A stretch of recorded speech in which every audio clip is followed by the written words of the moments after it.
గౌరవనీయులు శ్రీ వేమిరెడ్డి ప్రభాకర్ రెడ్డి గారిని మాట్లాడవలసిందిగా హృదయపూర్వకంగా ఆహ్వానిస్తున్నాం. మన అభివృద్ధి మార్గదర్శి అమరావతి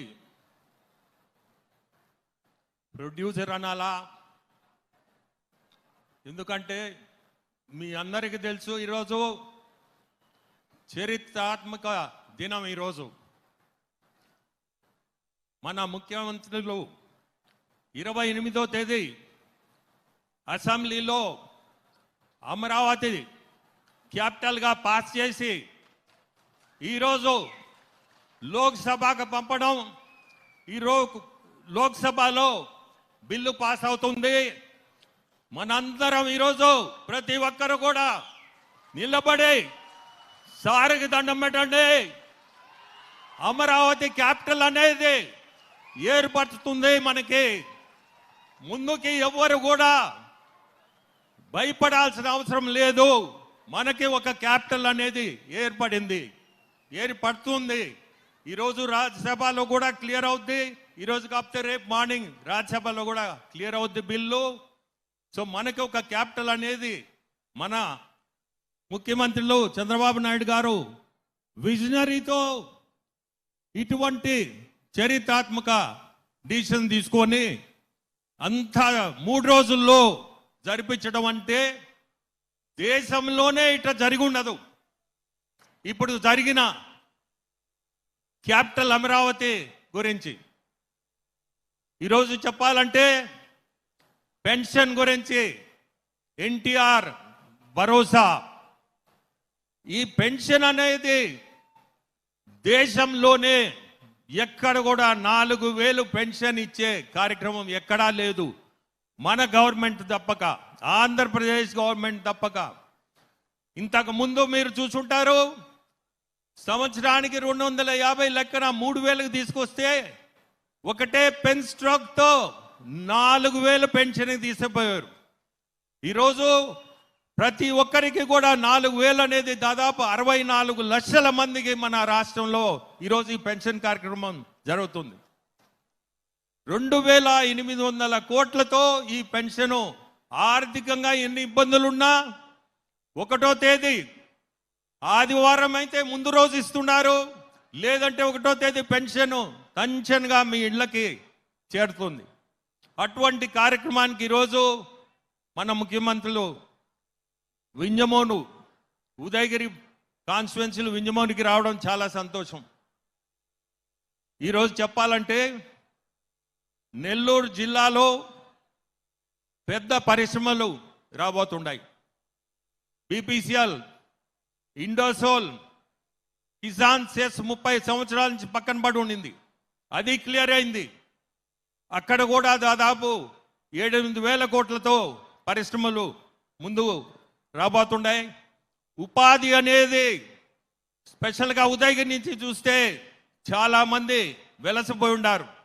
సికింద్రాబాద్ అని, హైదరాబాదు, బెంగళూరు, అటువంటివి కూడా ఇప్పుడే సురేష్ గారు చెప్పినట్టు, మీ ఎమ్మెల్యే గారు చెప్పినట్టు ఇక్కడ పరిశ్రమలు తీసుకురావడం, ఈ ప్రదేశానికి మీ అందరికి కూడా ఉపాధి అవకాశాలు ముందు ఖచ్చితంగా ఉండబోతున్నాయి. మనందరం కూడా చూస్తున్నాము, సూపర్ 6 అనేది సూపర్ సక్సెస్ అయింది. ఇవన్నీ కూడా ఎన్ని ఇబ్బందులున్నా ఆర్థికంగా మన ముఖ్యమంత్రులు ఎవరు కాబట్టే నేను ఢిల్లీలో చూస్తుంటా ఎంత ఇబ్బంది పడుతుంటాడో. వచ్చినప్పుడు ఆర్థికంగా చాలా ఇబ్బందులు ఉన్నాయి రాష్ట్రానికి. ఇవన్నీ తట్టుకొని ఎంతమందిని కలుస్తాడంటే పెద్దలందరినీ, అక్కడ అందరినీ కలిసి రాష్ట్రాన్ని ముందుకు తీసుకోవాలా, ముందు అడిగించాలా అనే ఒక్కటే కాన్సెప్ట్తో ప్రజలకి ఏది చేయాలా, ఏ మంచి చేయాలా అని తప్పక వేరే ఆలోచనే లేదు. మీరందరూ చూస్తుంటారు, ఒక్క నిమిషం, ఒక్క క్షణం ఖాళీగా ఉండడు మన ముఖ్యమంత్రి గారు. మనందరం చాలా గర్వపడాల. ఇటువంటి మన లీడర్ కింద మనందరం పనిచేస్తున్నామని మనము కూడా 10% మనం ఆయన చేసే కష్టంలో మనం 10% చేస్తే 29 ఎలక్షన్లో ఖచ్చితంగా గెలుపు మందే. 10% కష్టపడాలి మనందరం. ఆయన చేసే కష్టంలో నేను 10% పైన కూడా చెప్పను, ఎందుకంటే మనం చేయలేనిది మనం చెప్పడం కూడా కరెక్ట్ కాదు. కానీ ప్రతి ఒక్కరికి కూడా ఈరోజు గ్యాస్ సిలిండర్లు తీసుకోండి, 3 సిలిండర్లు దీపం పథకం కింద 3 సిలిండర్లు ఫ్రీగా ఇస్తున్నారు. అట్నే ఎన్నో ఫ్రీ. ఇప్పుడు అన్నదాత సుఖీభావ రైతులకి 3 విడతల్లో 20,000. ఇవన్నీ కూడా డబ్బు చాలా ఇబ్బంది పడుతున్నా టంచనా జరిపిస్తున్నాడు. జరపాలంటే కూడా చిన్న పని కాదు, కానీ జరిపిస్తున్నాడు. ఎవరికి కూడా కష్టం జరగటం తెలియటంలే.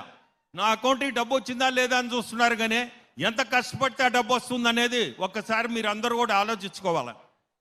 ఈ స్కీమ్స్ కాకుండా మొన్న మీరు చూసుంటారు జాబ్ క్యాలెండర్. మన లోకేష్ బాబు పాదయాత్రలో యువ గలం కార్యక్రమంలో ఎక్కడ ఏమి చెప్పాడో ప్రతి ఒక్కటి కూడా తూచా జరిపిస్తున్నాడు. దాంట్లోనే భాగంగా మొన్న జాబ్ క్యాలెండర్ దాదాపు 10,600 మందికి ఉద్యోగాలు రిలీజ్ చేశారు. ఇవన్నీ కూడా ఏది చెప్తే తండ్రి కొడుకులు ఇద్దరు కూడా మాట మీద ఉండి జరిపిస్తున్నారు. కష్టాలు వాళ్ళు పడుతున్నారు, కానీ కార్యక్రమాలు అయితే జరిపిస్తున్నారు. మనందరం వాళ్ళ కింద మనం పనిచేయడం అంటే చాలా గర్వపడి మనందరం కూడా పార్టీని ముందుకు తీసుకుపోవాలా. ఈ పార్టీ చాలా కష్టపడి పైకి వచ్చిన పార్టీ, కార్యకర్తలే దానికి స్తంభాలు. అటువంటి కార్యకర్తలు ఏ సమస్యలున్నా ప్రతి ఒక్కరు కూడా మన ముఖ్యమంత్రి వారికి చెప్పుకోవచ్చు. ఇటువంటి కార్యక్రమాలకి వచ్చిందే మీ ఏదన్నా కష్టాలుంటే వినేదానికి. సో ఈరోజు చాలా సంతోషం. స్టేజ్ మీద ఉన్న పెద్దలందరికీ కూడా నమస్కారం. మీ అందరికి స్టేజ్ మీద ఉన్న మీ అందరికి కూడా ధన్యవాదాలు తెలుపుతూ సెలవు తీసుకుంటాం. ధన్యవాదాలండి. నవ్యాంధ్ర రాజధాని రూపకర్త, అమరావతి రాజధాని నిర్మాత.